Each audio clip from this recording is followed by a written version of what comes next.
Welcome to this lesson on calculus basics. Today, we are going to learn about the difference rule. This is a fundamental rule in differentiation that tells us exactly how to handle functions that are being subtracted from one another. Here is the formal definition. It states that the derivative with respect to x of the function f of x minus g of x is simply equal to the derivative of f of x minus the derivative of g of x. In shorter terms, the derivative of a difference is the difference of the derivatives. Let's break down the process into 3 simple steps. First, identify the 2 distinct functions separated by a subtraction sign. Second, imagine separating them entirely. And third, differentiate each one individually before putting the subtraction sign back in the middle. Let's look at a practical example with polynomials. Suppose we want to find the derivative of x cubed minus 4x.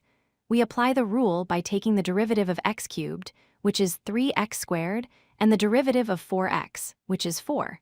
We then subtract the results to get 3x squared minus 4. We can visualize this concept using linear graphs.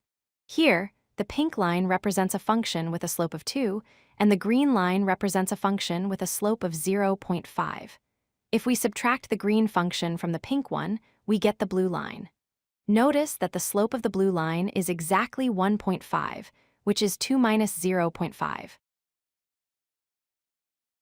Why does this work? If we look at the formal limit definition of a derivative, we can rearrange the terms. By grouping the f of x terms and the g of x terms separately, we can split the limit into 2 parts.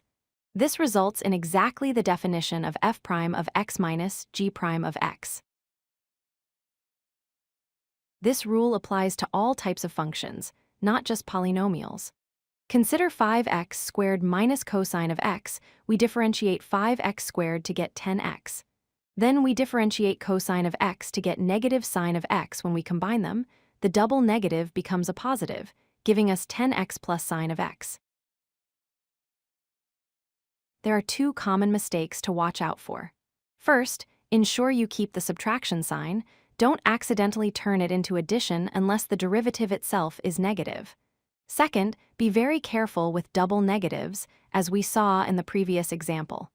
A subtracted negative value becomes positive. To summarize, differentiation is a linear operation. You can treat subtracted terms individually. Just remember to be careful with your signs, and you will always get the correct answer. The derivative of f minus g is f prime minus g prime. If you like this video, hit that like button and don't forget to subscribe. Visit codelucky.com for more such useful content.